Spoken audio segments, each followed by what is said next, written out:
What is up, everybody? Welcome back to another live Pin the Gas podcast on this beautiful Friday, early afternoon, maybe evening time, wherever you are in the world. And ladies and gentlemen, I have another special guest on today, and it's an absolute honor to sit down with the legend, Kira Knebel. What is up? Oh, it's going good, I really appreciate you having me on and being able to hopefully get a little bit more exposure and share more of what's going on in my head. I love it, man. And honestly, the honor's all mine. It really is. I've been super excited since I reached out to you and we had a phone conversation, and leading up to this, sometimes it is, a couple months out before we get to sit down and do this, but the anticipation and anxiety and all that good stuff that goes along with it as the days get closer, I'm a nervous wreck. I'm pacing the house. I used to bite my fingernails. I don't anymore, but I'm constantly, I just got to do something because of the nerves. Right. And it's again, it's an absolute honor to see you today. We have a lot to talk about. First thing I want to start with is congratulations on the win at Barber. I know it was absolutely magical. I seen the emotions, the energy coming off of you, all the girls on the podium. It was a magical. So before we get into all that, tell us your whole journey. How did you get into two wheels from the beginning? So I think that a lot of my obsession from an early age, I think I can attribute back to the Disney Channel movie, Motocrossed. I thought it was the coolest thing, and I recently rewatched it. It's totally like a girl power movie, like from the early 2000. I think it was 2001. So it was, I think, in my mind as a child, like revolutionary, right? But my parents were not familiar with motorcycles at all. My mother wasn't supportive of it for a really long time. So as obsessed as I was with it and as much as I wanted to get into it, the ultimatum I had really was I would have to be an adult with my own money, pay for it myself. So coming out of college, I had some jobs that were kind of unsteady, but I tried to get into the motorcycling world as much as I could. And I was able to afford a KLR 650 as my first bike. So something under $2,000. Learned a little bit about working on it myself.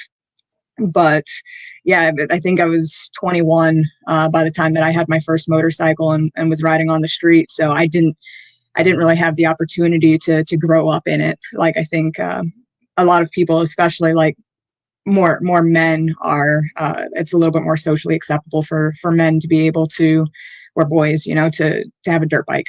And that's a thing typically. But yeah, I was riding street for, I think, 6 or 7 years. And I really wanted to try track, mainly to, one of my karate instructors, one of my fellow black belts was saying that it'll make you a better rider if you can go onto track and learn a lot more about handling the bike.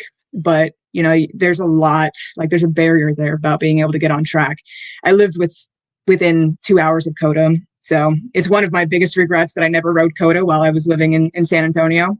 But you need leathers, you need boots, like your bike needs to be set up for it. And it was just, I didn't have the money. I wasn't able to get to that point until I moved out to Nebraska for a promotion with work. It was about 4 years ago or so at this point. And one of the track day organizations that runs out of Hastings, Motorsport Park Hastings, Track Addicts from Ducati Omaha, they were running a free try the track event where I rode out on my street bike, and on Sunday I had like a short session, just kind of following at a little bit of a slower pace, more street pace, following some of the instructors around. And I was like, I need to do this. So it kind of came down to, I need to stop. I can't keep running around and saying like, oh, I can't do it because of this or that reason. Like, stop making the excuses. Like, this is something that I need to do. So I'm going to afford it. I'm going to find a way to make this happen. So that next the next month, working with one of the guys that I had met out there, I was able to buy an SV650, kind of ratted out, but I was like, it's cheap. I'm probably going to be throwing it down, which now I realize is not the exact right mindset that you should be going on track with. But I just knew that it was something that was probably going to happen, and I didn't want to get into a financial hole with it right off the bat, And I knew that I was riding an SV1000. Like I know the SV platform, and it's fairly cheap. But so I went out, got the SV650, came back that next month for their new rider school, and like with a track prep bike, and I'm like, I'm gonna do this. And so I rode like the Sundays for the rest of that year, and then the next year I started doing some of the Saturdays to get into like the AB groups, and like actually kind of get that like feel of really being with I think more of like, I don't want to call it like ranked, but the skill level, more experienced. right? And then Rob Oliver sat me down that first track day and was like, you should start racing this year. Like, there's this really cool thing. Like, you can start with Arma. Look, they're going to be at Hastings and HPT back-to-back weekends. You can get the 2 races out of the way, and then we're going to go to Barber at the end of the year. And it's absolutely amazing. Like, you've got to go to Barber. And I was like, I'm terrified. Like, this is insane. I don't think that I'm ready to race. Like, what are you talking about? But he convinced me. And then that next year, my like, I think it was in the grand scheme of things, because I started like halfway through the season. In less than a year, I was racing after having gotten on track, and it was terrifying at first, but it is such an amazing, like, completely different experience than anything that I've ever had before. And like, just feeling that like quiet in my head for the first time, like ever, was really fantastic. And again, it was just like, this is something that I need to do. Inherently in me, it's just something that I didn't really know existed, that I'm so thankful I was able to try out and unlock for myself. And then so I did a few of the races with Track Addicts throughout the season. I did the Arma races.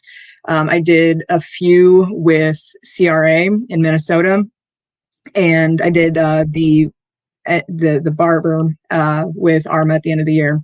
And that was my first experience with like a more like higher scale race weekend. It's like, wow, this is crazy. This is amazing. And of course, since then, like having the opportunity with Build Train Race with Moto America has been incredible. And like something I never could have imagined. Because after Barber, if we can just like roll into kind of getting into Build Train Race, after Barber, well, actually at Barber, I'd kind of seen a few things like online. I knew that there was this program for girls racing, and I had seen like some posts from Moto America here and there, and I'm like, oh, Michaela Moore, okay, she won. Okay, I had never watched it. I didn't know anything about the program, but then we were standing there Saturday for the awards, and I'm like, I think that is Michaela Moore. I think that's Michaela Moore. So I'm like, I'm generally a fairly shy person. So just trying to get that courage to go up to her and talk to her and be like, I think that I want to do what you've been doing. Like, what is it? How do I do it? And then from there, after the races on Sunday, I got to talk to Holly Berry and Sonia Lloyd, and they explained a little bit more about the program. And I'm like, this sounds freaking awesome. Like, what a fantastic opportunity for like self-improvement and, exposure and like getting to that next level. Right. Cause I think that's a lot of like what we're looking for, is that next level, like getting better and how to get over like whatever that barrier in our head is. Right. So on our way back, I was like kind of shooting the idea with Rob and one of our other friends that came along with us, and it's like, do you think that this is something I can do? Like, do you think that, do you think I should apply? He's like, oh, what's the harm in it, right? Like, yeah, do it. If you think you can commit to it, do it. And I did, and um, it was insane to get that call back that I got into the program, like completely unreal. And it's just been kind of like a fever dream ever since. So just it's again, like nothing that I could have dreamed was a possibility for me. I love it. I see the emotions and the happiness that this is exactly what it's about, you know. And I couldn't imagine the anticipation when you finally made that leap. Like, I'm gonna fill out this application, and then the emotions and everything in your head leading up to, am I gonna get a call? Am I not gonna get a call? Am I good enough? Am I not good enough? Like, do I deserve this? We all ask this ourselves those same questions. You belong where you are, and there's a reason why you're here. Um, you are absolutely amazing. You're super fast. You're talented. And again, I can't say it enough. Congratulations on your win. I was screaming through the roof. Yeah, I'm always proud of all my friends that achieve their goals. It's an amazing feeling and awesome to watch. Speaking of Rob Olivia, of course, he's going to tell you, yeah, come on, man, let's go racing. Let's jump in head first, right? He is a great ambassador for the sport, and what he does and gets people in is absolutely amazing too. He's a good buddy of mine. Speaking on the KLR 650, is that something you still have? You know, when I moved out to Omaha, I had to leave it back in Texas, and it just ended up being like, it's been sitting for a while. I don't really want to transport it up here and work on it. I've got a lot of other things that I have going on. So I just ended up letting it go for really cheap to a KLR guy, and, you know, make somebody else really happy with it. And he fixed it up, had it run on the exact same day. And I saw some pretty good posts from him about it. So that was good to see him, that she's getting some love again. Absolutely, spreading the love. I love it. You know, and I want to touch base, of course, Sonya Lloyd. What a legend, right? And I feel you. I was the same way growing up, going to the races, shy, like, oh my God, there's so and so. I want to go ask him a question. I want to talk to him so bad, but never could really force myself to do it. But when I did do it, I felt like I just, right? Froze, kind of like one of the things, like, look at this guy right here. But then, you know, you kind of, once you meet everybody, you understand that they're human, just like me and you, right? They just have this unique talent right here that allows them to go so fast on a motorcycle, and it makes it look easy. Let's just be honest, right? You're like, oh, I can do that. And you get out there, you're like, yeah, I got a lot to learn. For sure, got a lot to learn. Yeah, absolutely. And, you know, like that was kind of a weird thing for me too.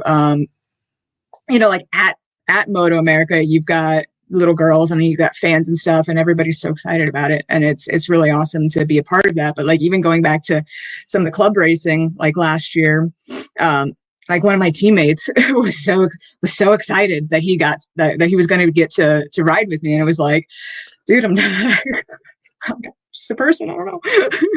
So yeah, absolutely. I've met a bunch of the, you know, the professional motorcycle riders that you see, and you're like, wow, it's so cool.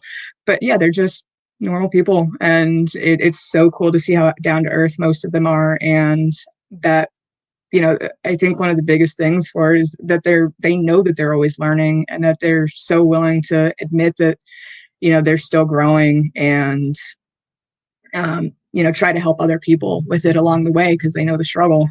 Yeah, it is. And that's one thing I love about the beauty of our sport. You know, everybody wants to see everybody succeed, you know, like, and I say this all the time, me and you show up at a track event, we both got SVs or whatever. You're like, hey, I need this rear sprocket. I'm like, yeah, I got it. And you got there and you kicked my ass. I'm like, what a great race. We had so much fun. Give me my sprocket back. Let's have a hot dog after this. Yeah. Yeah. And, you know, the same thing under the pits with BTR. You know, we asking each other for sprockets, or like, hey, what are you running? And it's like, ooh, you know, trying to battle that really, especially like in the first year, like knowing, like, trying to figure out how competitive everyone was with each other, and like where you stacked up, being like, I don't want to give all my secrets, like, but then just realizing, like, if they're faster, it makes you faster, and helping is is such a part of it, and it's so like fulfilling as a rider to be able to see somebody else grow and then battle with them. So Yeah, it's absolutely amazing. It makes you it brings a certain type of emotion that you never expected to feel, helping a fellow competitor out and then seeing him or her go out there and really improve their lap times, come back with that big old smile on their helmets. I feel like, did you see that? This was so awesome. You're like, yes. Yeah, it's absolutely amazing. And speaking of martial arts, I think I used to take it. I used to do Taekwondo for a long time, almost made a black belt. Something I kind of wish I would want to get back into. It helps you more right here than anything. So you being in martial arts, is that something you still do to this day? again, I kind of dropped that coming out of Texas. With my newer positions at work, and especially like then my frequency with my hobbies, it wasn't feasible really for me to keep up on. It's something that I've been kind of wanting to get back into, but also like combat sports is not necessarily my flavor anymore. Of course, like staying up and being able to condition your body for like self-defense, keeping up on that type of stuff is really important.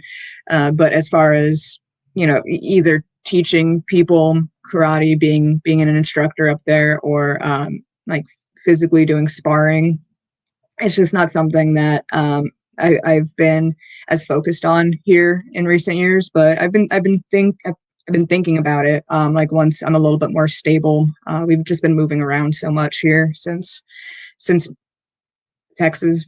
We went to Omaha, and then we moved out to Des Moines. So we are, though, hopefully closing on a house next month.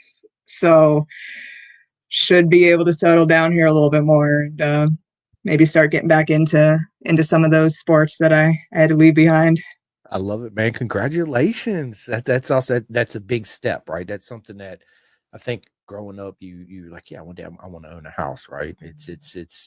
It's more to it than you realize buying a house. You get stacks of paperwork like this and lawyers. It's like, yeah, this is a headache, right? Well, and especially like recently looking around, I'm like, I don't know if I'll ever be able to afford to do this.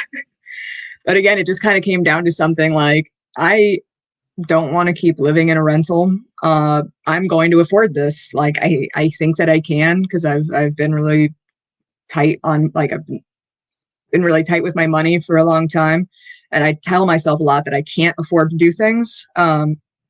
But it's so that I can be able to afford to do the important stuff when it's necessary, like racing or buying a house. Synonymous. Those are just facts of life right there. Two of them: motorcycles, racing, and buying a house. That is it. It's yeah, I love it. I love it. And taking it back to BTR, your first year, you learn so much. Working on the bike, you girls show up, you build the bike, you pick out the colors and the paints and all this good stuff that goes along with it. And then throughout the weekend, you're responsible for all the maintenance, changing your chains and sprockets, and there's a lot that goes into it. And you learn so much along the way. Showing up to your first year at BTR, knowing you're going to be in Moto America, live on TV, the cameras, and having fans. Like, who would have thought you got fans, right? Like, this is crazy. What's even happening? Did that add any extra pressure to you? Did you feel when you first come into BTR that first year? So a lot of it's just the unfamiliarity with the bike. Like I'm my own person doing my own work, taking care of my bike in club racing. Like that's something that I was used to. But really one of the shocks there was, with my personal bike, I sit for hours in the garage just staring at it, making sure that like I'm going through my mental checklist. Everything is correct. I'm not gonna kill myself on this bike, right? But then having this Royal Enfield for a day before you have to ride it on track, like and you just have it for a few days at a time, and then it's gone until the next time you get to see it again. And there's a lot of stuff when you're not familiar with the bike, even though you built it. You don't know what bolts are going to rattle out. You don't know what you have to continue checking. Like consistently to make sure that it hasn't moved or anything. And like that was the real learning curve. And I think specifically for me, because unfortunately at our first training event last year, I was on some new medication. I ended up crashing really, really bad twice. That first time I was ever on the bike. And then, all of the work that I had done, like making sure I Loctited every bolt, making sure that everything was perfect, having to then rebuild the bike and make sure that, when all these new parts go back on it, and in that kind of heat of the moment, trying to get it back on together to ride it again, a lot of like little things end up going missed. And instead of having that, like, I know exactly how this bike is built, I put it together, it is perfect, it is ready to go. Now it's like, that's kind of just thrown together, and I'm just going to go out there with a hope and a prayer, and, maybe the shifter doesn't fall off at Barber. But definitely learned a lot, and trying to like take, especially like what I've learned, and I see this from the other girls too, from the second year girls, like all of the little like nuanced things like that we've learned, and trying to assist the new girls with that, like give them the little tips and tricks of, hey, double check that. I put a zip tie here because that makes the tire changes way easier, right?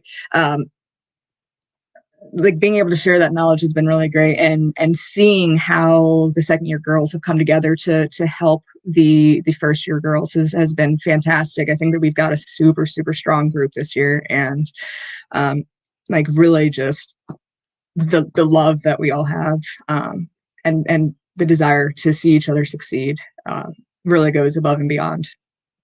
But yeah, absolutely. That just that limited time with the bike, I think is one of the biggest challenges for that first year starting out. Oh, for sure. I bet it's again, it's a lot to take in, even though you're familiar with motorcycles. You work on your own. It's like, here's your new bike, here's all your parts, this is what you need to do. And you're like, okay. And then they take her away from you. You're like, but I miss my girl. Where's she at? And you come back, you're like, oh baby, how you doing? I missed you so much. And then the whole, crashing on your first 2 times out, coming back with the wreck bike, and the whole pressure behind it and anxiety, like I got to put this thing back together. And it's a kind of a hurry job, because you feel like you're on this limited time schedule, because you are on this limited time schedule, and trying to make sure you don't miss. Like you said, did I Loctite that? Did I safety wire that? Is this correct? I hope I tighten my chain. You know what I'm saying? Stuff like that. But that also makes you stronger. That makes you mentally more prepared when that situation does arise again, because it's racing. It happens as part of the game we play. You're mentally more aware of this situation when it does happen. So you know how to approach it in a better and different way than just be like, oh my God, blah, blah, blah, blah. Because we've all been there. Trust me. I remember my first crash. I totaled my first bike. It was a complete write-off. I couldn't save anything. And I had rented a U-Haul, and I had disappeared, and I was in the back crying like a girl. I was like a 12-year-old girl just sobbing like you wouldn't believe. And they're like, are you okay? I'm like, I can't. This is, yeah.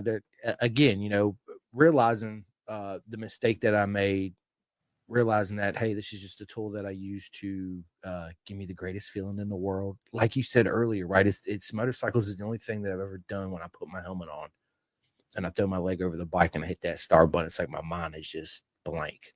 And it's like, I don't have anything in my head right now. Is this real? Did I just die? What is going on? Right? Because I got ADHD. I don't take medicine. So I'm constantly, when I hyper focus on something, I'm all in. Like motorcycles is one of the only things I can be really hyper focused on, right? Besides my kid. Other than that, like I could sit there, me and you can go out to the movies and we're watching a movie, 10 minutes into it, I'm like, what the fuck is even going on? Because my mind's thinking about 50 billion other things. I'm like, can we like rewind this? And my wife hates that. She's like, oh my God, I hate watching TV with you because I'm asking questions. What just happened? What's going on? Have you not just been staring at the TV? I'm like, I have, but here hasn't, right? So Mm-hmm. Yeah, so that's, funny you say that, because that's actually the reason that I had crashed during training, because I had been on Adderall for less than a month at that point, and I didn't know how it was going to affect me riding, because I think that like genuinely, like ADHD is a superpower on the track. Being able to take in like thousands of points of stimuli in an instant and be able to react to that just naturally is like that's just it's so natural, and I don't think that like it's impossible to teach anybody how to do that, um, but with like the Adderall, it slows you down. And looking back at it, it was like, okay, I'd go through a turn, and instead of being able to like know where I'm looking, and like see in my peripheral all of the points of reference that I have, I'd go through and be like, well, I kind of missed the apex there, and Right. then just like it was gone. It's like it was so bizarre, and I didn't. It was so many new things all at once. A new track. It was a wet track, um, and brand new bike. Like literally the third turn out, it was fairly wet. Tires were kind of cold, and the rear tire slipped a little bit. And instead of like handling it like I know how to handle a rear tire slide, I froze up and it bucked me off. And I landed on my head and like almost gave myself a concussion. Like it was insane. Like how different everything was and how different my reaction to everything was. So needless to say, I do not take medication when I ride anymore because it is not necessary. Um, but yeah, no, it was crazy to have to really come back from that, like my first experience on this bike. um, but learned a lot of things last year, and overall, like it's just crazy, like the exponential growth that you get when you're thrown into like a professional situation.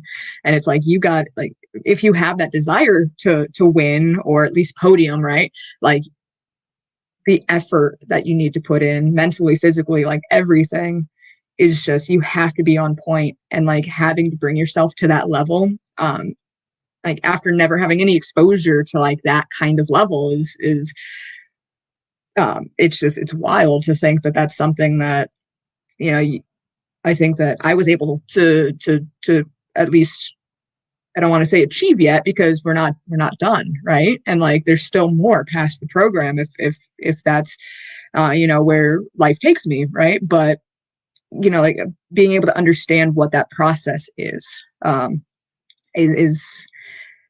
really really good to feel like I'm getting that understanding. Oh, you are obviously the win. I mean, that's yeah, obviously, right? It's all come together. It's funny you say that because I tried Adderall one time, and yeah, I noticed that too. Same thing. It like really slowed me down, and I was out on a ride. I was going to meet up with a buddy of mine to have some dinner, and like I couldn't focus on shit. And then like my mind was still racing, even though it was super calm. I felt like this super slow motion, and I'm like, hey, look, squirrel. And I just hyper focused on the squirrel. I wasn't even paying attention to what I was doing on the road, and I was like, you know what? This is not for me. Absolutely not for me. I didn't feel like myself mentally, did not feel like myself at all. I felt like everything was kind of in blocks, so to speak, if that kind of makes sense, right? It's yeah, I didn't grow up, taking Adderall or Ritalin at the time or any of that. My parents, I didn't grow up eating a lot of sugar stuff. They kept me away from, cereals and sodas and all that. Yeah, of course, birthdays, I'd get cake and all that good shit. But for the most part, it was fruits and vegetables, and watched what certain type of dyes I intaked and all that stuff. And that's why I am the way I am with my son. Obviously, he's got it. So I'm a big not advocate of the whole medication thing. It's a whole nother rabbit hole where we're going down, but it's not natural. I feel like everybody needs to be who they are right here, and Mhm. love them for that, and play to their strengths. Everybody's got their own weaknesses, right? You just got to find a way to um, deal with it. And care, it's a struggle for me every day, and I know it is for you too as well. Everybody out there that has it, it is. Good thing we got two wheels. If I could spend my life on two wheels, absolutely. Every day. That's right. I love it. I know I can't wait to get back to riding. I just got my cast off yesterday, and Mhm. yeah, I can't wait to get back on the bike. I get on my little scooter around the neighborhood. I get in trouble with my wife. She's like, "You're not supposed to be riding." I'm like, "I can't hear you." I mean, you need it. Need it. Oh, we need it. It's our life. It is our bloodline. We gotta have it. So, your whole first year BTR, you learned a ton, as all you girls do in the program. Again, it's to me, it's one of the best programs we have in Moto America. I talk about it all the time. Now you're in your second year, and I love to watch when you girls come in the first year and then how much progression you girls made into the second year. It's like you're a completely different person. The way you approach the racing, the way you approach riding, the way you interact with everybody, it's because it's not new anymore. You basically know the whole routine. So coming into 2025, obviously the first round is under. You top box. Congratulations again. I was super excited for. I see the energy and the emotions and how proud of you are yourself. And you should be super proud of yourself, of everything you have achieved. It's absolutely amazing. So looking forward to this year coming in, second year BTR. What goals have you set for yourself this year, if any? So there's a lot that I want to do that specifically will, I think, help put me on a trajectory for going, like, improving after the program, because we've got a really great opportunity here, especially working with Freddie Spencer, having the support network. And I think especially, like, one of the things that really helps me is the videos, like being able to go back and watch the races and see, like, where my body position is. This year I'm running a lap timer on the bike, and I wasn't doing that last year. So I was reviewing my data from Barber and, like, just seeing, which essentially, like, how to approach the corner, like how that works best on the bike. But my goals for this year, for BTR, I want to win the championship. So I've been trying to really put in work, on track, off of track.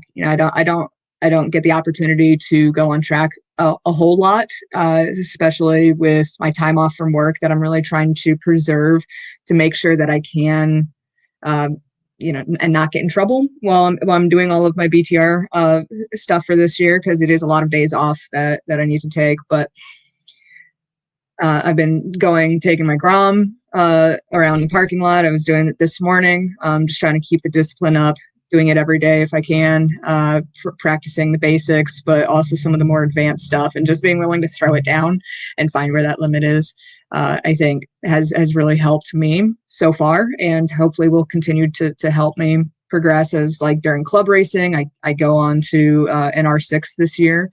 So something that's a lot faster, has more modern suspension, and will hopefully just help me get to that next level of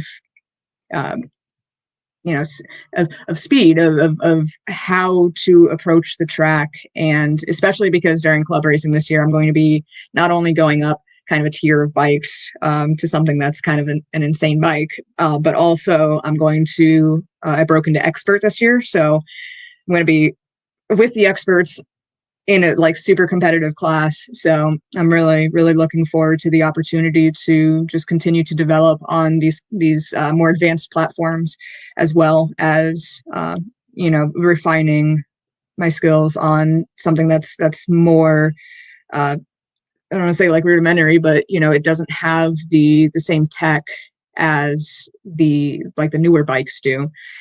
It doesn't come into the corners as fast. It's got the dual shock rear suspension. Like, it just handles completely different than a lot of the more modern motorcycles that are competitive in a lot of the classes right now. Right. So, my entire year right now is set around BTR and winning the championship, or at least putting in the greatest effort that I possibly can towards that, and else celebrating if, like, Camille ends up beating me, who knows. But we're definitely going to just continue to try to help push me towards advancing even further past that. Like, for the future, I think the dream is that you get to race on a Moto America team, like an actual professional team, right? But I don't even know, like, what the cost for that looks like, but I know it can be fairly steep overall. And, again, it's of course really competitive. And there's a ton of guys that have been doing this way longer than I have. So I think that definitely like trying to get to a point where I can at least maybe qualify as a like freelance in a few events. Like I think that that's kind of the trajectory right now for like the future after BTR. But I'm just really looking forward to also, developing into that more like expert level of riding and racing, and then being able to invest in, the future of racing. So we've got some of the younger guys that are going to be riding with us this season with CRA, and I'm hoping that I'll be able to get out and help coach them a little bit, and maybe help see them grow a bit. That's always going to be the goal here. Absolutely. And you belong here. You an expert. Who would have thought, right? I'm an expert racer. It sounds good, don't it? Yeah, I see the smile. Yeah, look at you go. Look at you shine. I'm so proud of you. Again, you should be very proud of yourself. How far you've come. Speaking of the GT 650 that you girls race, it's not a race bike. It's never intended to be a race bike, right? So when you jump on a R6, your mind's going to be like, right. you know, it's nothing but up and up. I honestly want to see. I would love to see. I love BTR. Absolutely fantastic. I would love to see them also implement a next phase of racing for you girls. So after your 2-year program in BTR, now they might have a Twins Cup race, championship or something like that. It's our sport is very hard. It's very expensive. But again, like you said at the beginning, I'm going to make this happen. There's ways to do it. It's not unachievable. It's very achievable. I was getting ready to say, I was getting ready to make up a word right there, but yeah, it's again, your second year, you've learned so much, and I physically seen it on the track from the first practice session. I was like, look at them go! Like, look at this. It's again, I said it before, the way you approach it, the way you approach the corners, the way just everything, the whole, it's like you start out on the program your first year, you're this rookie, very shy, don't really want to talk to a whole lot of people because I don't know what to say. What am I even doing here? I can't believe I'm here. And then to now it's this bright aura light, this the whole time, and smiles for miles. It's a beautiful thing to see. I absolutely love it. I cannot wait to see what the future holds for you because it's super bright. And you, my friend, is an absolute legend and a champion. You just remember that. Thank you. You are very welcome. You are very welcome, Kara. This is awesome. I love your story, and this is what I love about it. It's not everybody starts at the same age, right? Some people get into it later in life. Some people have the opportunity to do it at an early age. Me growing up, yeah, I rode with my dad. I wanted a bike. My dad wanted me to get a bike. My mom's like, fuck no, you ain't getting no bike, right? So I was like you. Fortunate thing for me when we would move to, because I moved a lot. I was in the Navy, right? I grew up in the Navy. Every base we went to, I sought out the kids that had motorcycles, and that's how I grew up riding. Pretty much is on everybody else's bike. So yeah, and then you being here, knowing what it is physically and mentally to deal with the whole racing thing also makes you stronger as a person here, not just at the racetrack, Kara, but beyond the leather suit in everyday life, right? You're like, I never dreamed I'd be here, and I'm here. So what else? I can do anything, and your whole approach to everything in life completely changes because of that. And it's a beautiful thing to see the transition in every single one of you girls. And I'm a big advocate of women being in the sport. I always have been. You girls belong in the sport. One thing that I love about women in the sport, every single woman that jumps on a motorcycle, you guys are so smooth. I'm like, I wish I could be that smooth. It's like natural instinct within a woman to be just so smooth. The way you approach the bike, the body position, you transition from corner to corner, the way you come off the brakes. I mean, everything about it. Where us men, we get on it, we're like, we're Spartans. We got to grab the bull by the horns and da, da, da, da. It's like we got to slow down almost and reapproach our way of thinking to even get that part of smoothness that you naturally have that I wish I had, right?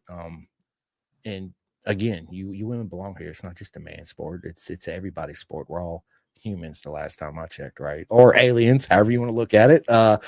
So yeah, it's unfortunately in our sport, there's a bunch of assholes out there that don't believe women should be in the sport, and I'm the guy on the opposite end going, absolutely, they belong here. It's enjoyable, and whether you know this or not, Kira, we learned so much from you being out there on the track, watching the way you prepare for battle, watching the way you go out there and you ride the bike finesse.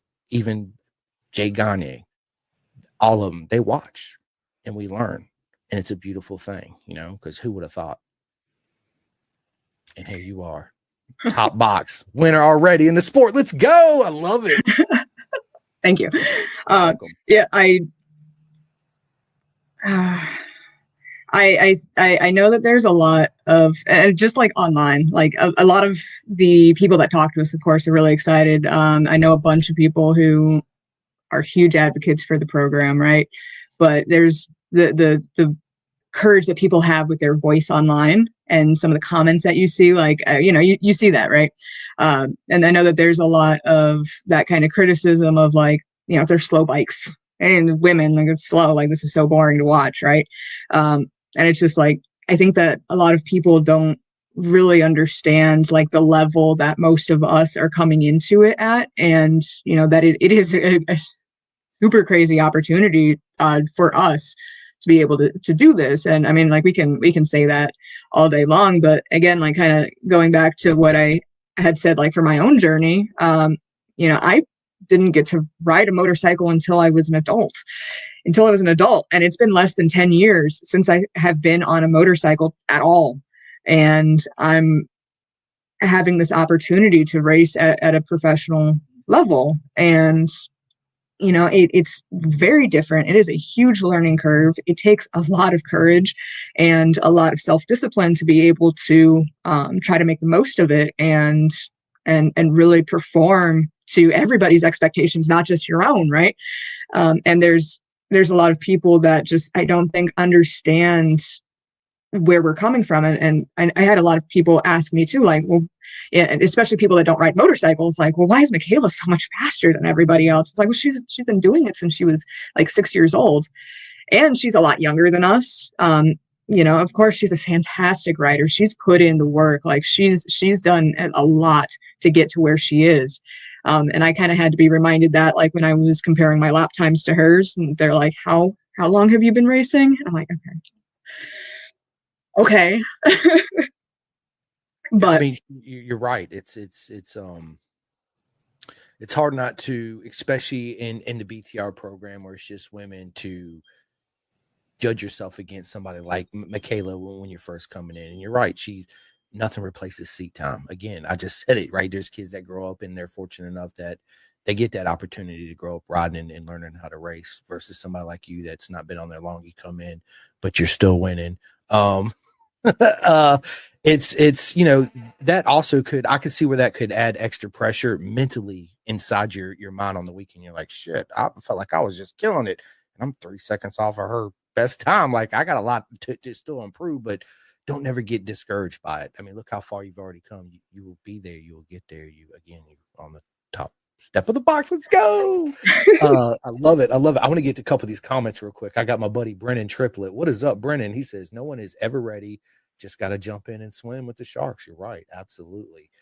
I don't think anybody's ever ready to jump off that cliff of a leap of faith, so to speak. Right. I got a good mate of mine, Craig O'Harris. He's a track day junkie, club racer too. He says, what's up, Chris? Hope you're adjusting to 2 hands again. I am, slowly but surely. It's I've been in a cast for over 6 months. So yeah, it's definitely time. Jason says, Kira. Jason's awesome. And his kid's super fast too. yeah, I love them. He's gonna be riding with us this year, and I can't wait to get him on a little bit of a faster bike and try to tow him around a bit. I love it. Crago says, enjoy the riding. The extra speed and ability will come with enjoyment, and happy rider is a fast rider. Absolutely. I say it all the time.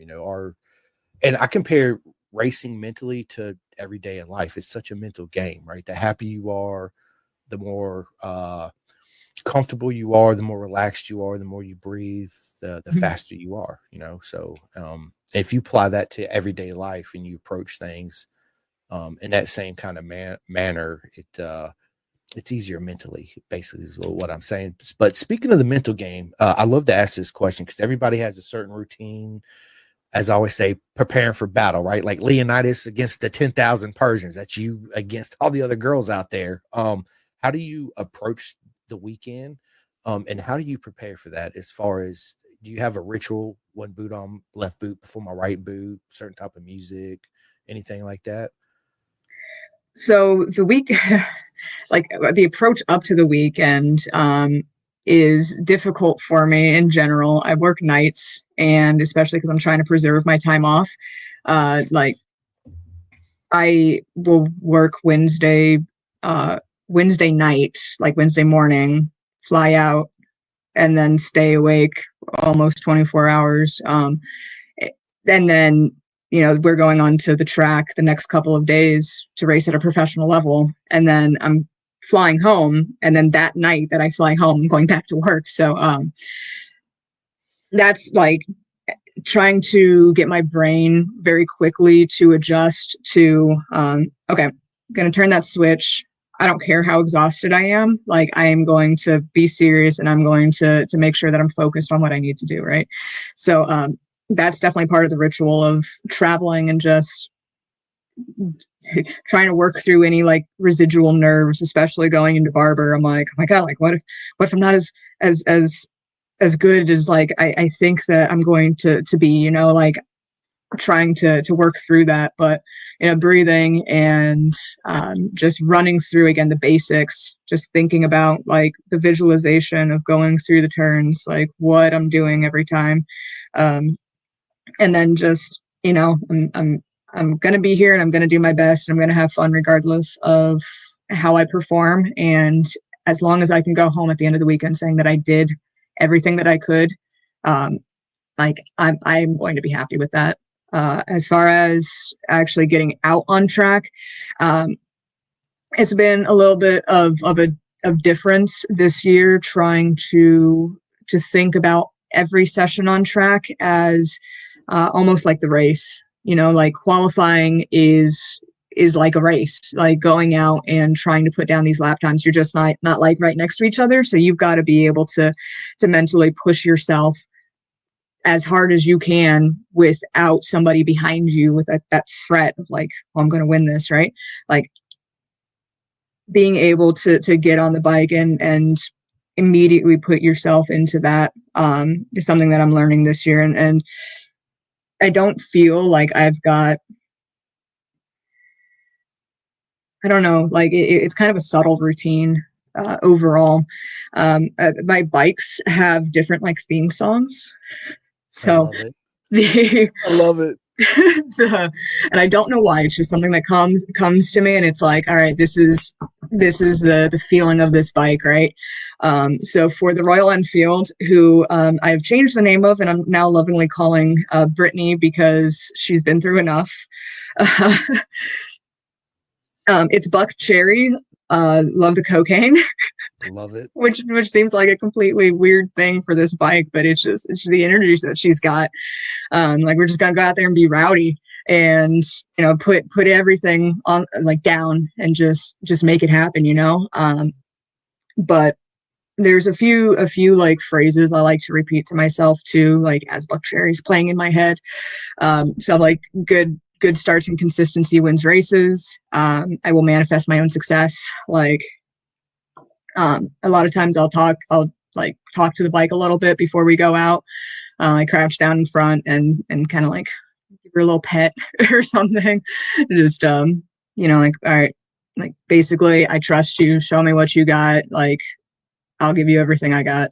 You know, And then give her a little kiss, and we're good to go. let's go out there and square dance together, girl. Let's make this Yeah. happen. I love it. So a little Valentino-esque approach to racing. You have a little conversation, kneel down, and yeah, I love it. I think it's important for riders, whether you're track day, club racer, Moto America, BSB, whatever it is, to have that bond with the machine. Because at the end of the day, when you're out there, it's just you and her together, and that's it. everybody else is just cheering you on the side. So yeah, absolutely. And one thing I do want to talk, man, how did you, I'm a Bison ambassador. I just did that all wrong. I pointed over here, but right here, I'm a huge, people ask me all the time how I got involved with Bison. I met Robert and Tasha. I love what they did for the sport. I'm like, man, these people, they're the only ones here week in, week out. Even if you aren't in a Bison suit and you have a mishap, you could bring it to them and say, tell them they're going to take care of you, right? And get you back out there for your next practice, qualify session, whatever. And I'm like, what an awesome program they have. And then I got to know Robert and Tasha. And then as I got into this podcasting thing, I was like, you know what? I'm going to start just talking about Bison. And one thing led to another. And that's how I become I call it an ambassador, not an ambassador, right? So I added that little bison in the middle of it. And they're amazing people. They are people that I want to be friends with outside the paddock. Like I would physically go there and spend a week with them, just hang out right away from the racetrack. And again, what they're doing for the community is absolutely amazing. I mean, you just walk through the paddock, you see so many people in bison suit, and there's a reason for that. So how did that all come together for you and Robert and Tosh and Carter and Edith and all that good stuff? So there were a few different brands that I had put a rider application out for before I knew whether or not I was going to be accepted into BTR. And Bison actually wasn't one of them because, if I wasn't accepted into the program, I wasn't going to be buying a brand new suit because I already had one that worked, right? But they were really open to reopening some of the applications specifically for I think me and maybe one or two other of the riders that had gotten accepted into the program. As Miranda Kane had been with them, a sponsored rider for a while. So she definitely pushed us towards them a lot more too. And yeah, I went for an ambassador the first year because I don't know, still kind of nervous. I don't know if I'm worthy of sponsorship or anything. Right. But a lot of the ambassador program relies too on, word of mouth, get some discounts that you might be able to give to some people that you talk to and can get them into Bison. But a lot of the people that we were talking to as a group, they all would usually go through Rob, all of them. So this year I actually requested to go into the sponsorship and be all of our people are being referred through Rob, and I'm part of that absolutely to get that towards them. But being able to be supported on more of a higher level, personally, and I haven't really gotten to hang out with Tasha or Rob, and I wish that I could, because they, everything that I hear from other people, all of my interactions with them and with their company has been very positive. I think they've had really great customer service, really great presence in the paddock, and they're very busy all the time. And it just seems like a lot of times here we're kind of not really meeting up and getting to talk one-on-one. So I think I met Rob last year once, but that's the only time I've gotten to see him. I've seen Carter a few times, but they're really great people, and I love how much support, the support the sport, how much they're giving to help people represent riding, and all the other sponsors and everything that goes into it. And I'm just really proud to be able to help support what their company is about and what they've been able to do here. 100%. And that brings me to a good point real quick. It is 2025, people. Treat yourself, love yourself. Go to bisontrack.com, get you a full custom suit, take that off the rack suit, make a purse, make a backpack, give it to your loved ones. listen, you deserve a full custom suit. It makes a world of a difference. Again, bisontrack.com. Join the herd, people. It's absolutely amazing. And on that note, let me ask you this, coming into this year, getting that first win off your back, who do you think is going to be your biggest challengers this year at BTR? So she's like, I didn't want you to ask me this. So Shay picked up a ton of speed over the off season. She's been out CVMA in California, like racing. She's done a ton of races with them, and yeah, she's picked up a lot, which is awesome for her because she's got so much potential, especially coming from motocross, like being able to handle the bike and like being kind of rowdy. She really scared me on the second line. I'm like, I got to get a really good start to get away from her. But Camille's my roommates. Like we need to room with one of the other girls in the program. So Camille and I have been roommates last year and this year, and just being able to sit down after the races or the times and being like, okay, what are you struggling with? Like, what are you working on? Like we're going to be up there together. Like we are going to be on the podium. So of course, trying to get Camille back up there with me. If she beats me, she's the only one that can beat me, and I'll be happy. No. Miranda was stepping up a whole lot last year. I think that like Cassie's really coming back from her crash at the Ridge, which has been really great to see because that bothered her a lot for a while, and trying to get over that like mental block of how to come back from a pretty bad wreck. But yeah, she was bringing it at Barber. So I think that there's going to be some really, really close racing from a lot of the girls this year. And, it's really going to come down to who makes the least mistakes, I think. And that's something that I've been really trying to work on this year, especially. There was, I was pretty messy last year.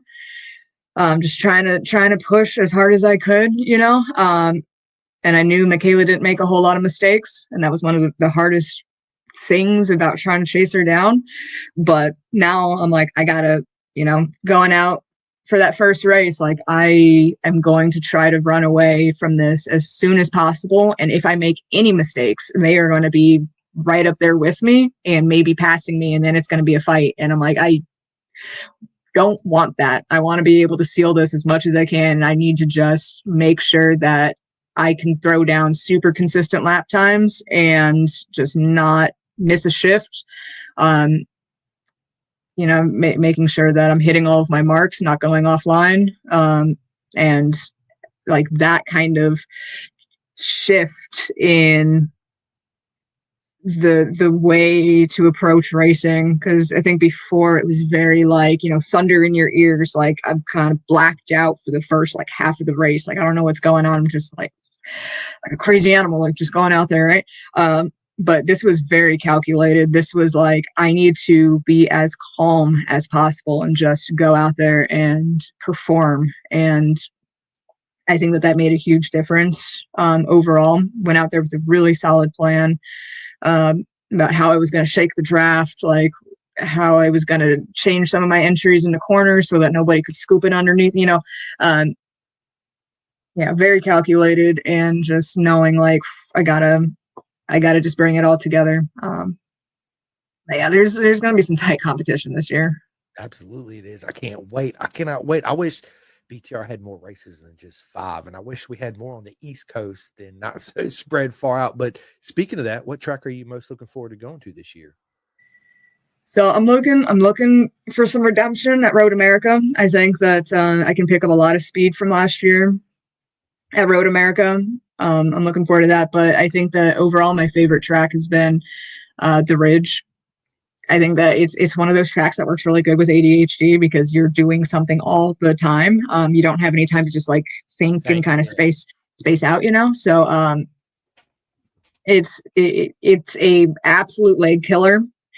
I barely could walk after that weekend. So having 3 races instead of 2, because we're doing our makeup from Barber, that's going to be kind of intense. But I've been, really trying to work on my my physicality, making sure that I'm going to be able to handle it. And, a lot of that too just comes down to being relaxed on the bike, not fighting it, knowing how to move your body, like your ergonomics are set up right. So it's not hurting you to ride the bike.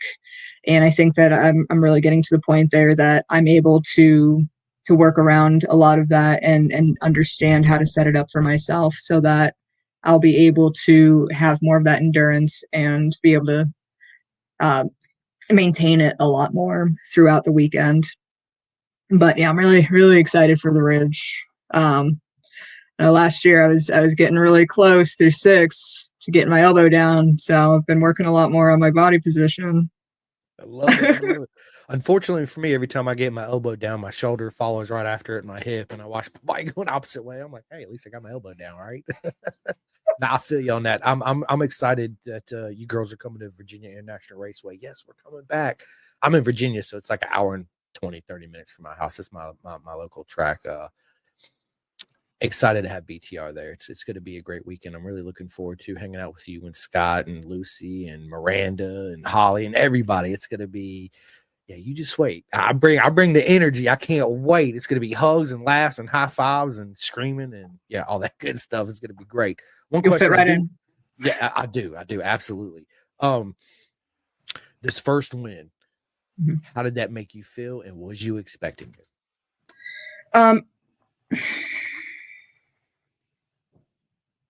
So I think that a lot of it came down to more just being relieved that I was able to pull it together, and make it happen. Getting that first race out of the way is huge. Just the stress and the, trying to make sure that you're going to perform where you want to. So a lot of that was just being relieved. I don't know that I had the opportunity to like really, really enjoy it. But God, just being able to see like my teammates up there, Shay with her first podium, which is incredible, right? And Camille fighting back from a really like poor qualifying session. I was so excited. Like you can see it on camera when I point back at her, and I'm like, I'm so proud of her being able to fight through the pack and get that third place. I don't know. I feel like it's just something that is so intensely like a goal. Like, of course, you're so happy to be there, but like until this championship is over, like I don't know that I can like really let off and then be. I don't know. It's just something in me. I don't know. So you didn't do any type of celebration that night? I went with my parents. We had a pretty nice dinner. We were the most underdressed people there, but it's okay because I won. That's it. I'm the winner here. Let's see my trophy. Check this out. I couldn't even bring it home. It's too big. Oh, my dad has to drive it up in like a few months. Boo, Dad, you need to get on the road like right now. I need my trophy. I love it. Well, listen, again, I'm super proud of you. You absolutely belong where you are. You've come bounds and leaps from where you are last year. Obviously, throughout this whole conversation, it shows the way you mentally approach it, your attitude, the whole nine.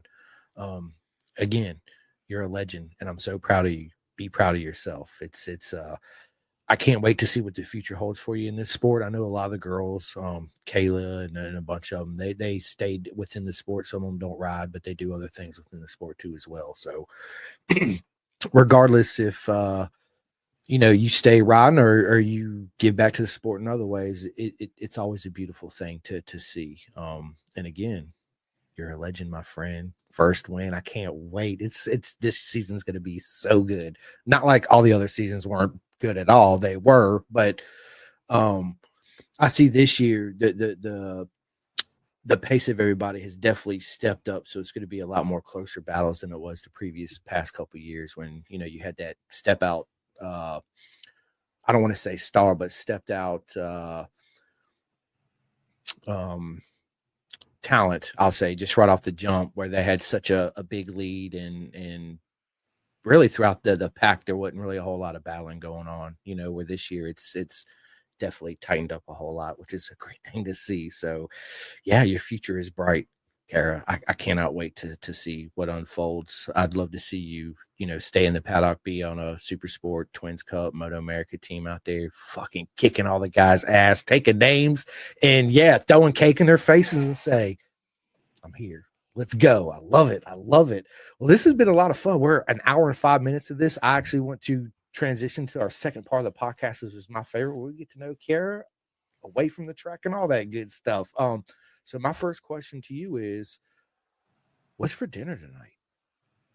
You know, that's a really complicated question because I don't know when dinner is because our schedules are so messed up.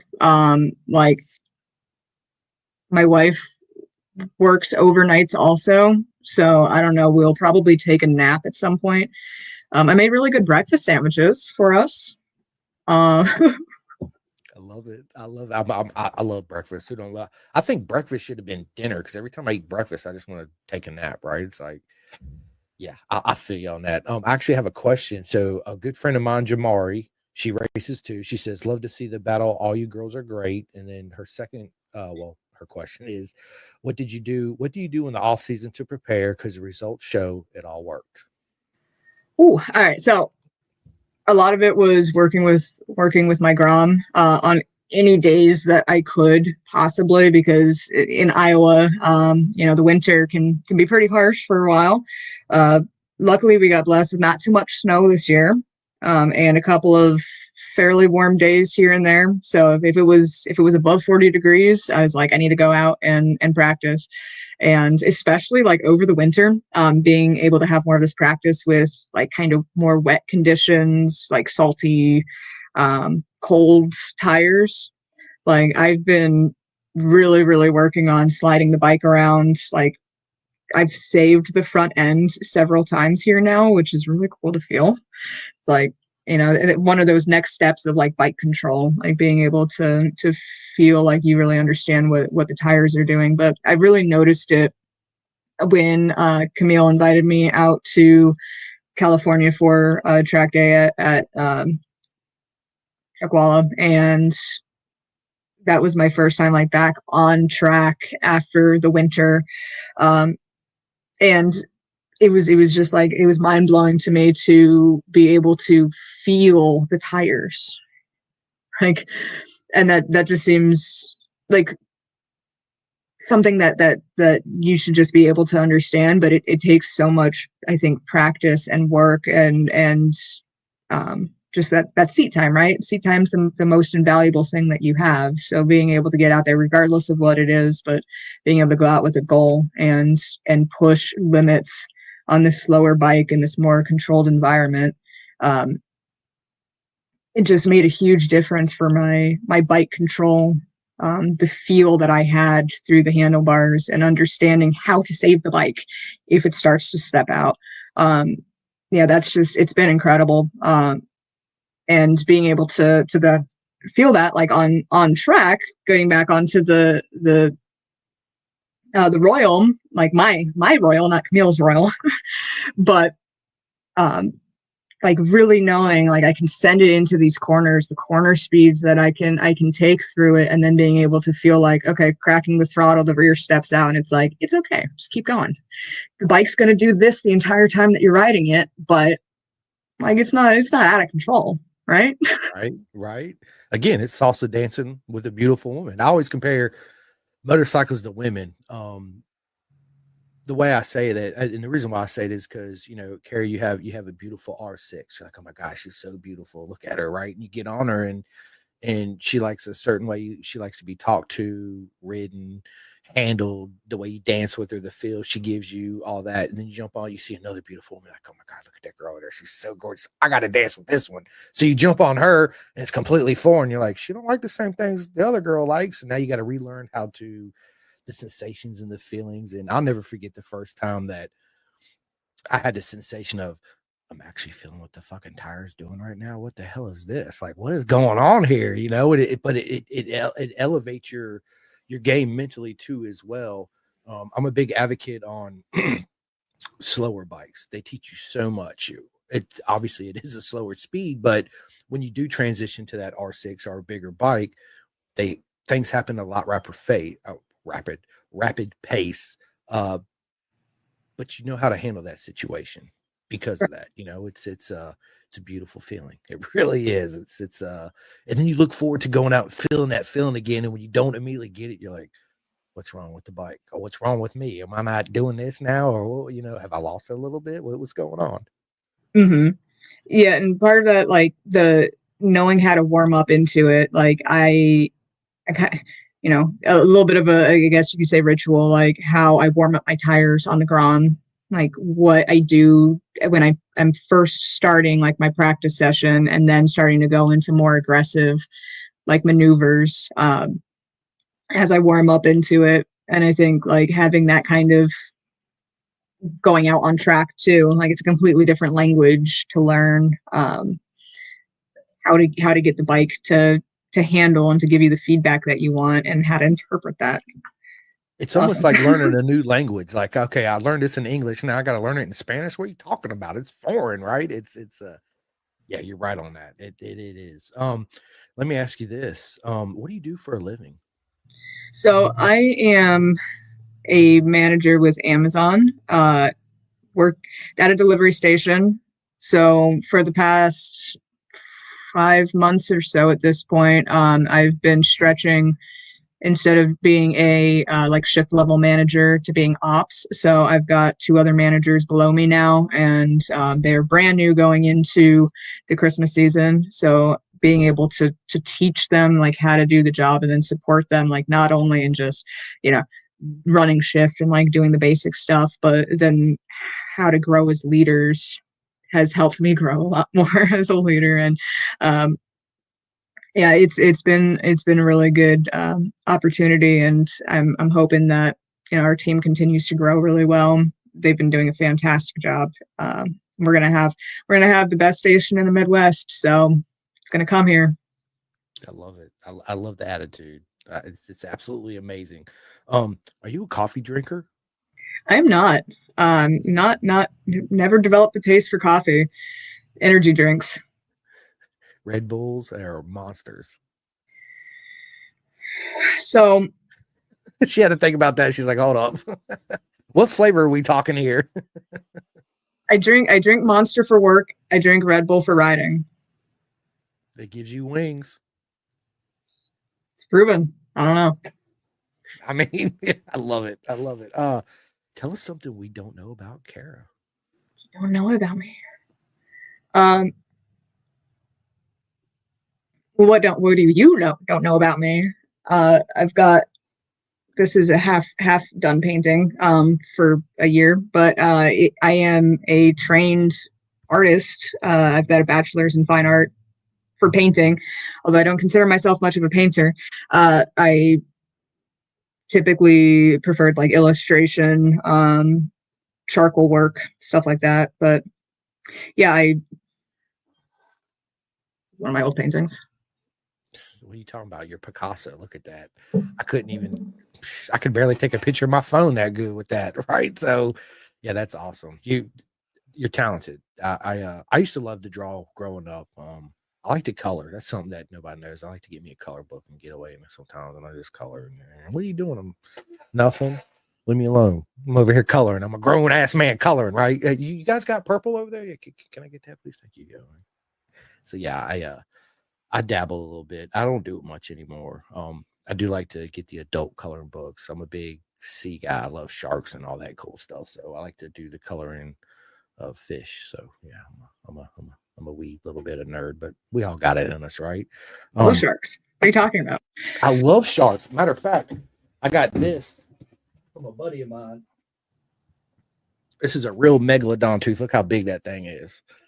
Yeah. It's huge. I want to make it out of a necklace, right? A big old necklace, right? Yeah, I'm a big See, I'm a big animal lover anyway. I don't like to kill ants or spiders or bugs. I prefer to catch them and let them go outside and all that. Where my wife comes in the house like Bigfoot, she's like, "Bull, bull, kill them all." I'm like, "No, let's save them. What are you doing?" Yeah, I've got 4 tarantulas. There you go. Right. So funny you say that. So growing up, me and my buddies, we'd be like, "Mom, can I have $1 in like quarters or nickels or dimes?" And we get together and we go out and we catch spiders in cups and we put them in front of each other and they'd fight. If you take 2 spiders, it don't matter what they are, and put them in front of each other, they're gonna fight. So we used to bet on them. Oh, my spider's gonna beat yours 3 times. Now the ante goes up. It's 25 cents a round, all that stuff. So yeah, I'm a big advocate of all animals and insects. I'm not a big lover of spiders. I've kind of had this arachnophobia growing up. I got bit by one, so I kind of shied away there for a little while. But then I realized, I was like, man, I'm so much bigger than them, and I'm the one that provoked his ass to bite me anyway. So I shouldn't have been doing what I was doing. Yeah, I'm on that. My buddy actually got a big ass tarantula, and I go over there and I'm staring at him. I'm like, as long as you stay in that cage, I'm good. We are good. He's like, do you want to hold it? I'm like, I'm good. I'm holding it right now, visually in my mind, and that's where I'm at, and I'm good with it. So, yeah, I love it. Jamari says, what are your goals after BTR? Right. So obviously continue with club racing. I don't know if there's going to be any championships there that I'm going to be looking for, but I think primarily the goal will be to do some at least freelance with Moto America here and there. It all comes down to what kind of platform we try to go through, what I think it can be more or less competitive in, and like what I can financially afford, where I can travel to. There's a lot of moving parts there, and that's I don't want to have I want my goals, but I don't want to have too much of a plan in place, because then that kind of limits the opportunities that come. So I prefer to be more open to opportunities as they present themselves, but understand like where I want to end up, and work towards that as much as I can. I love the approach. I think it's a level-minded approach mindset to that. I feel like if you get all wrapped up in certain things that it don't work out, then you're just fucking lost in your head and you're like, oh my God, well, what have I done? I should have, we don't want that. So yeah, good approach. What's your worst habit? Like as a person, or as a person? Oh, again, like I think with the ADHD, I've got some object permanence issues that specifically at home, I make piles, and it's a little bit of a mess, and it's something that I've been trying to work on, and a lot of it's just because I don't have enough like space that can be designated for very specific things. So I need to make piles of very specific things. Or I forget that they exist.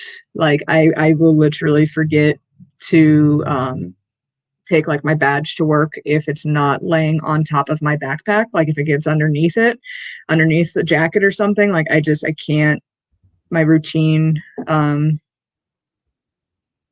I don't know. I forget things all the time if they're not like right out in front of me. So it drives my wife a little crazy.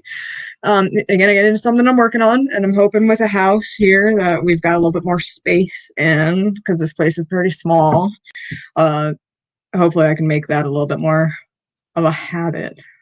Listen, I'm laughing with you, not at you, because I'm the same way. Like I'm so bad too. It's like if I don't put my car keys right here on top of my lunchbox and it's not there, I'm like, where the fuck is my car key? Where's my wallet? Where is this? Where's the last time you put it? I don't fucking know. Like this is normally where it's at. It's not here right now. And it just, and I've got a really bad habit of being like, who moved it? And it's like, I'm the one that put it down in a stupid place, but I don't remember where I put it. It's not where it was supposed to be. I did that the other day with my cell phone. It was in my hand. I was like, have you seen my cell phone? She's looking at me like, what are you fucking talking about? I was like, I can't find my phone. She's like, you dummy, it's in your hand. I was like, yeah, never mind. I was just saying if you was paying attention. Right. So yeah, I'm a little, yeah, I'm just me. I'm just me. Right. Yeah. So that's something too that I've been, telling my son, in order to love somebody else, you got to love yourself. And in order to be true friends with somebody, not only do you accept all the things you love about them, but you also got to love all their faults about them too, as well, in order to grow you as a better human and for you guys to actually become real friends. So, yeah, It's so important as a person to just be your most authentic self at all points in time, because 100%. like I don't really like I don't like the saying like you attract your tribe or whatever it is, but I mean simplest way to say that, like if you're yourself, you attract people that are going to be the most genuine for you. Scare away the people that aren't worth your time.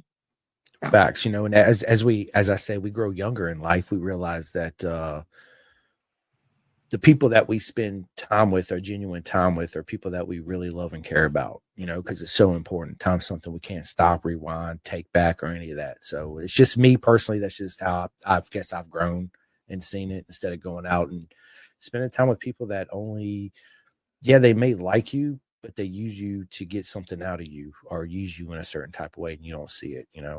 So yeah, I'm with you on that 110%. That's why I tell my son, dudes, be genuine, stay true to yourself, love yourself. Who cares if you're not part of the fucking cool kids? Guess what? They're not cool. They really want to be part of your freaking group, right? They just don't know how to. They think they would be unpopular if they were, but really in the background, they're like, I really want to hang out with him because he's cool, right? Just beat to your own drum, stay true to yourself, and it's take you so much further in life than trying to play a certain role or a certain character that you're not. People can see the genuine people see right through that anyway. So yeah, love yourself, be yourself, 110%. Everybody knows I listen to a shit ton of audiobooks. I'm not a good reader. Shop manuals, yeah, motorcycle manuals, I read those all day long. But when it comes to like a normal book, pick it up and read it. Carrie, you give me books. She's like, you need to read this. I'm like, okay, about 3 or 4 pages in it, I'm drooling on myself, done passed out somewhere. But audiobooks is like a podcast for me. So I could travel into the races or wherever, I could throw something in, listen to it, and you learn a lot. Is that something you do too as well? I haven't really read recreationally since college. We, my wife and I do read a few things together sometimes, like some stories, but it's like I need somebody else there that's invested in it with me. Like again, that like that kind of discipline of I'm just going to sit here and read this thing. There's a lot of other things I'd rather be doing as opposed to that. So I don't really listen to audiobooks either at this time. Again, used to a lot, like as a kid driving around. I think that there's just also not a whole lot of stories that I've been really interested in um, overall, because I'd rather, listen to, I guess, like podcasts or listen to music, I be love able it. to, yeah. I love it. So, what podcast do you listen to that you can recommend to people? Yours? I love it. Thank you so much. That's awesome. Oh, wait, there it is. I was gonna say, where's the hearts at? There it is. Thank you so much. It's an honor every time somebody says that to me. I get emotional a lot. It's because I never thought I would be, one, in this position, and two, being as well accepted as I have been in our beautiful circus, right? So it's thank you so much. It's you made my day for sure by saying that. It's yeah. Again, there it is. Yeah, I love it. I love it. I listen to obviously a lot of podcasts too. I really don't listen to a whole lot of motorcycle podcasts. There's some out there that I do listen to, like Corey Alexander and their podcast Pipe Dreams. A good buddy of mine, Dave Neal, has one called Off Track out there in the UK. I listen to Chasing the Race and Gypsy Tales, but I listen to a lot of other stuff. Joe Rogan's obviously one of the staples, right? Self meditation, podcasts and stuff. Just every day trying to learn and progress yourself, right? But there's times where I just want to cut it all off and jam out to some Young Dolph or Bob Marley or something and get with it, right? Speaking of music, what's your favorite genre of music? Oh man, I've been really hitting goth recently. I love it. Yeah, but I think that one of I think my favorite band is Arcade Fire, which is kind of I don't really know what they're described as, but like more indie, I guess. I love it. I listen to a shit ton of music, from country to rap to rock to reggae to classical, Frank Sinatra, you name it. It depends on, it's like you, it depends on what mood I'm in. I'll jam out. If I'm in the garage and I just feel a certain type of way, I'll jam Frank Sinatra wide open while I'm turning wrenches on my bike and just have conversations with myself and a machine that's not real that I talk to and expecting an answer back, right? So Fully normal. that's what I say. My wife says otherwise, but I'm like, she's like, "What are you doing?" I'm having a conversation with my bike. She's like, "Okay, are you feeling okay?" I'm like, "I'm great. How are you?" She's like, "Yeah, I'll be in the house." Okay, bye. Let me continue my conversation. Yeah, I love it. Netflix series or Apple TV or anything? Is there anything you guys are binge watching that you could recommend to people? I just got done watching Ozark. Man, what a show! And then American Primeval, I think it is on Netflix, was really good too as well. So those are the two that I just got done with. We mostly do Amazon Prime, or YouTube is a big one for me, like almost chronically on YouTube. But I don't know. We haven't had any new series. We're typically like movie watchers, and I've been influenced for that from my wife. But she's been watching a lot of Forensic Files, which is not something I really grew up with. So yeah, I've been doing some crime stuff. You guys sound just like my wife. I'm like, "What are you watching?" My wife does all the crime stuff. I like the crime stuff too, but she's into also like all this surgery. She's like, "Ooh, check our pimple popping." I'm like, "I can't watch this shit." My wife's just glued to the TV. She's like, "Check this out." I was like, "I'm good. I'm gonna go back. I'm gonna go back in here and talk to my bike. You have this. This is you right here." Yeah, it's hilarious. TV movies, man. Have I watched any? I watched Dune 1 and Dune 2. That was pretty good. Mm-hmm. That was a pretty good. I haven't watched any. I take it back. Me and my son went and watched the new Sonic movie. Well, it's not new anymore. That was the last movie I physically watched at at the movie theater. I tried. I love to watch movies and play video games and all that. I just feel like I really don't have a whole lot of time. Like you said, I'd rather be doing other shit sometimes. And there's times where I just like to sit back and relax and crack open a cold beer and enjoy a TV show or something. So Mm-hmm. it's very, very I don't get to do it very often. Matter of fact, today, as soon as we get done with this, I got to go buy dog food for my puppy. I got to stop by my buddy's shop real quick, get my car inspected. Then me and my son are going to sit on the couch and play some Xbox and watch some Star Wars because we all love Star Wars. Do you love Star Wars? Yeah. Yeah. Grew up on it. What character would you be if you was a Star Wars character? Oh man.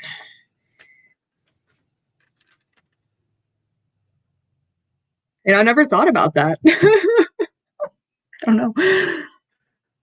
I don't know. I don't.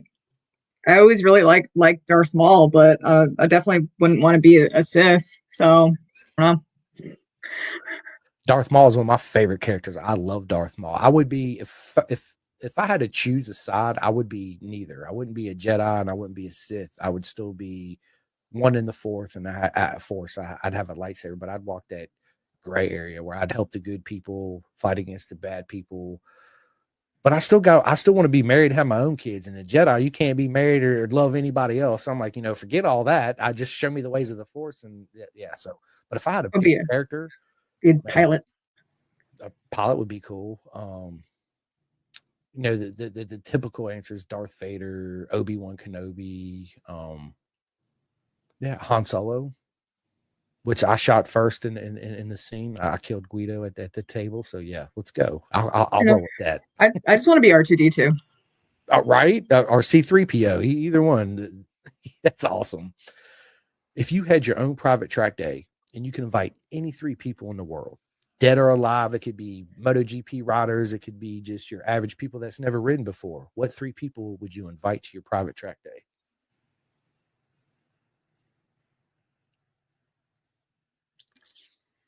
So for emotional support, I want Rob there, Rob Oliver. um, I think that having like Valentino Rossi would be sick as hell, and Nikki Hayden. Hayden. So huge. Two of my favorite racers. I named my son Hayden Rossi after Nikki Hayden and Valentino. So yeah, I'm with you on that.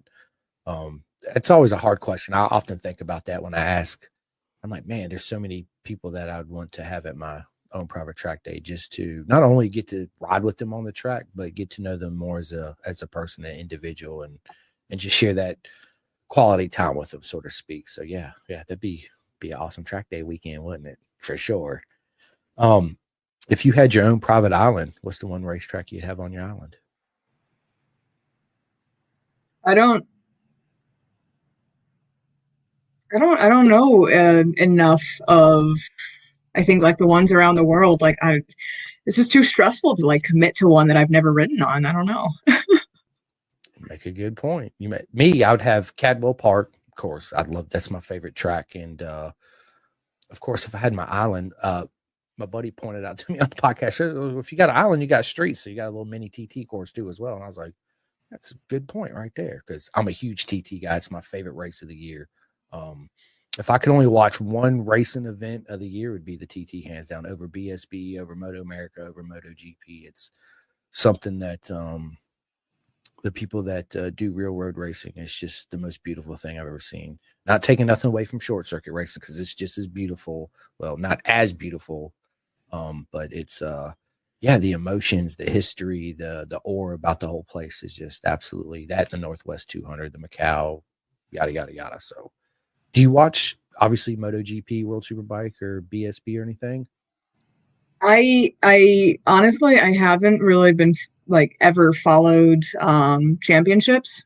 I will watch occasional races, or specifically like highlights, things that like I'm specifically looking for like technique or something a lot of the time, or like racecraft. But I don't know, there's, and I think that that's kind of weird for me, and I've been a little, I don't know, self-conscious about it, that I don't really watch a whole lot of racing, like overall. Like I just never grew up with it. I never really got into, like the first actual race that I had ever gone to was when I was racing at HPT for the first time. Like it's just not something, like not motorcycles, cars, anything. That's the first race I'd ever been to.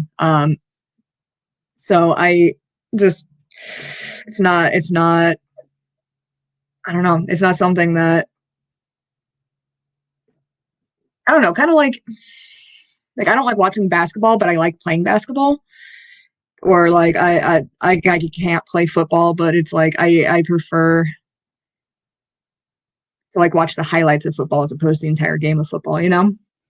Hey, I'm with you on that. The only ball sports I really watch is soccer. I'm a soccer nerd.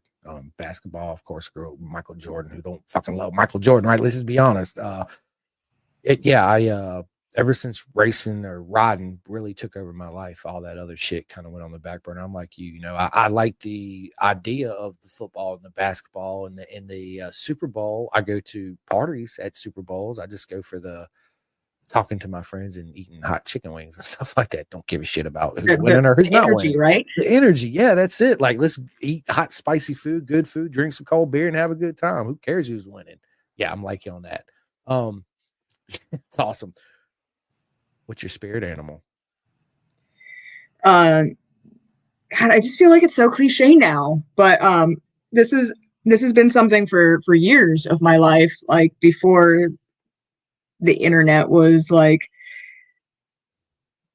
as big of a monster as it is now. But I've always really connected with like wolves. But I think that in more recent years, I've been able to come to terms with like more of like a husky is to a wolf than an actual wolf is. Yeah. No, I get exactly what you're saying. Speaking of that, do you have any animals Other than besides the spiders? well, other than the spiders right now, no. Because we've been renting for a few years, and I just the way that our houses are have been set up, and I just haven't wanted to pay extra I got for. My two girls are here with me. I got my old dog Charlie right here, and then our new puppy Princess Fiona's right here. What are they? Charlie, my older one, the white one, she's a purebred pit. She's like 13. She's slow getting around right now, as the age comes. The other one is a pit lab mix, but she's way more of a lab than she is of a pit. I had a dog Cruz that I had to put down unexpectedly. He was only 6 years old, a little bit over a year ago. I actually got a Snoopy tattoo on a skateboard with a big heart for my dog Cruz. And it was one of those things that it's part of life. I didn't know I was ready to get another dog. My wife was constantly sending me pictures of because I'm a big believer of adopting from Angels of Assisi and stuff like that instead of buying dogs because there's so many out here, that need a good home. So she's constantly sending me all these pictures, and she sent me one of Princess Fiona, and I was like, I gotta have her. And my wife was jokingly was like, okay, we'll go get her. She didn't realize at the time I was on Angels of Assisi's website filling out the application. Next day I went and got her, right? But at the time, you don't realize it. I needed her. You know what I mean? Everything happens for a reason, even though you don't understand why it's happening or all that good stuff. So yeah. If you had one superpower, what's the one superpower you would have? What's up, mother effers? What is up? You met Rossi? Meet Kira. Say hi. She races for Hi. BTR. Hi. Wait. In his big pajama outfit. Rate the drip. Hold on. Rate the drip. Don't Wait, look at me. I'm not looking.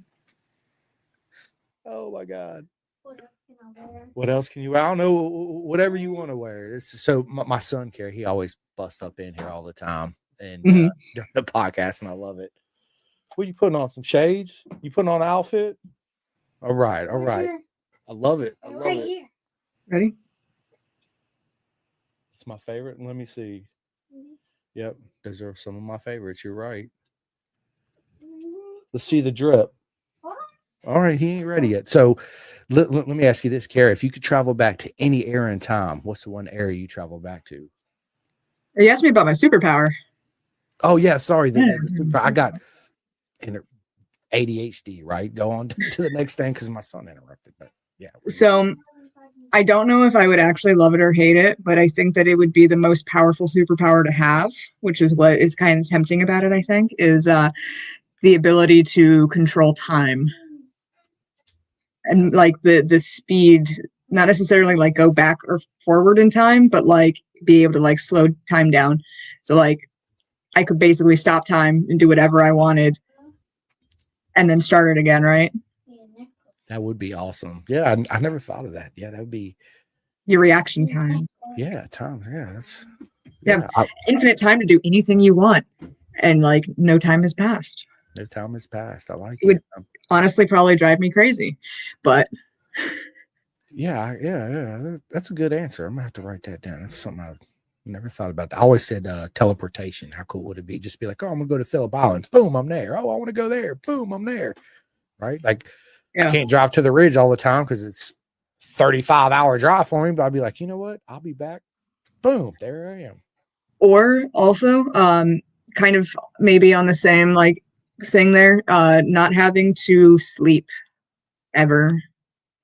You know, it's funny you say that. I often wonder why us humans, we need to sleep. I always say you can sleep when you're dead. You're living right now, breathe and let's go, have a good time, right? So yeah, it's I understand this. Oh, you got to recharge your battery. Why we got batteries? We don't have no batteries. I don't have any batteries, right? What are you talking about? Yeah. Sleeping is I only get about 6 hours of sleep. That's it, a night, a day. I try to obviously live in the moment every day and enjoy it. But man, time's just gone by so quick. It's such a thief. It's it's crazy. Absolute crazy. Listen, Kara, this has been a lot of fun. I can't wait to sit back down with you for part 2. So just stay on with me. As soon as I end this, we'll go ahead and schedule our part 2. But the last question I do want to ask you is if you were to plan a bank robbery, who's in with you? Who you bringing? Okay. You already know. There's rating it. Got these. I have a green one, but I don't know where it is. Got the You got the bling bling. watch. The shapes. The Grinch. Mhm. It's, I mean, like solid 8 out of 10, man. She said solid 8 out of 10. As you can tell, he keeps me busy all the time. Here you go. Take 'em. I can't get them. Here, I wear them. Boom.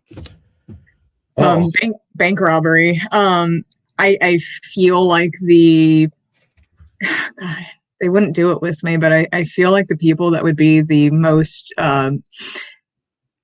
valuable would be my parents. Like they've got skills in certain things that I think would be really, really crucial for a bank robbery. But I love it. I love it. What an answer. I ain't never had that answer. My parents, they're going to help me rob this bank. What are you talking about? Yeah, I love it. Oh, my God. Well, listen, Kira, this has been absolutely a proper mega time. I cannot wait again to sit back down with you. You, my friend, is an absolute legend. You belong where you are in the sport. And again, congratulations on your win. You are yeah, you're definitely a force to be reckoned with at Mega. BTR. Not even within BTR, just the whole industry. I love the whole commitment. I love your attitude. Great things in your whole future, and it's an honor to be part of it, and more of an honor to be friends more than anything. So, yeah, can't wait to see you step on that top box, and I can't wait to see the trophy when your dad brings it home. You got to send me a picture of it for sure. Dad, I hope you're on the way, right? Yeah, she's like, it's this tall. I'm telling you, I love it. I actually got a buddy of mine gave me his Moto America trophy right here that he got. So that's very nice. yeah, it's pretty cool. I like it. Really, really cool. But so I'm gonna let you end the podcast, but first let me give all my shout outs real quick. First thing I always say is, thank you so much for everybody that watches this podcast. It's an absolute honor. Without Kara and everybody else coming on here, I would not be able to do this. So it's nothing but love to every single one of you guys and girls. And I really mean that. Big shout out to Next Level Financial for all your financial needs. Bisontrack.com. I mean, what are you guys doing? It's 2025. Get a custom suit. Chef Eats, TST Industries. You guys can go to theclothingkings.co.uk and order all your Pendergast merch. I got big news coming here soon. You'll be able to go to a certain website and order Pendergast merch here in America too. So you guys stay tuned. I'll post that as soon as it's done. Big shout out to Superbike Supply, hashtag Do It For Dad, SFL Mini GP, RD Racing in the UK, Vet2 Track, Flying Eyes Optics, 64 Degree Racing. So Tate, have you ever met Tate from 64 Degrees Racing? No, I haven't. Oh, he's awesome. He actually sent me a custom 2-piece undersuit that I have up there. I got a shit ton of undersuits, but some people like the 1-piece, some people like the 2-piece. I found myself flip-flopping between both of them, depending on the mood I'm in, really. But yeah, it was an honor. He hit me up and was like, I'll make you a custom, 2-piece undersuit. And it's my favorite undersuit. I freaking love it. On that note, I tell everybody, when you go to a track day, a road race event, wherever you are, bring more than one undersuit. And if it's really hot that day, at least change it out once. Because if not, you walk up to somebody, they're going to walk through the paddock and they're going to be like, hey, what's up? Look, she's like, yeah, I made that mistake. I know, right? We all have. So I love it. Big shout out to Flying Eyes Optics. I already said that. Ghetto Customs for all your custom body work. If you are in Pennsylvania, look no further than Carnes Performance. Big shout out to KYT Helmets America. K-Tech Suspension, Birch, Kendall, and Dakari. RTR Racing in North Carolina. If you're in Virginia, look no further than Coleman Power Sports. If you guys and girls ever wanted to do a track day at a MotoGP track, look no further than my buddy McLeo Escapes Track and Tour. I need everybody to go to roadracingworld.com, sign up and donate to the air fence. It's imperative that we have those air fences. If we didn't have them, Kara wouldn't be out there doing her thing, winning on the top box, waiting on this big 7-foot trophy to come in. We wouldn't be able to do track days, right? So listen, go to roadracingworld.com, donate $5, $10, $500, whatever you have. And if you end up coming to a Moto America event and Chris Ulrich is always there. Sometimes he brings his 2-up super bike and you can get a 2-up ride with him. I forget what the minimum donation is. So yeah, we thank you for doing that. Big shout out to STG, Brian Van and Max Van. For all your graphics needs, you got 3 of my friends do it. You got Drip and Red, REB Graphics, and GRG, which is Gus Rodeo. Again, you won't go wrong by ordering any graphics from any of them.